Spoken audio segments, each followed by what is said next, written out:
করোনায় আক্রান্ত হলে বোঝার উপায়। আপনার সর্দি হয়েছে কিন্তু কাশি নেই, সুতরাং আপনার করোনা হয়নি।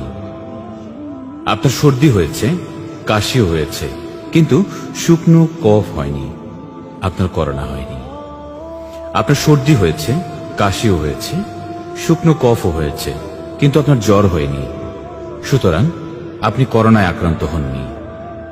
আপনার সর্দি হয়েছে, কাশি হয়েছে, শুকনো কফও হয়েছে, জ্বরও হয়েছে, কিন্তু জ্বর নেমে গেছে, আপনি করোনায় আক্রান্ত হননি।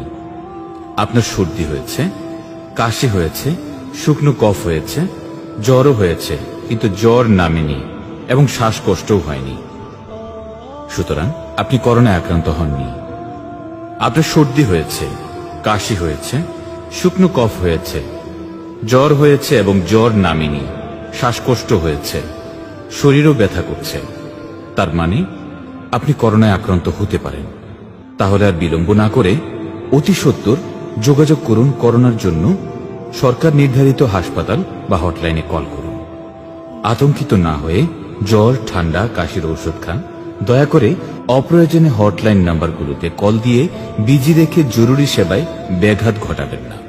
আল্লাহুম্মা ইন্নী আউযু বিকা মিনাল বারাস ওয়াল জুনুন ওয়াল জুযাম ওয়া মিন সাইয়্যিল আসকাম।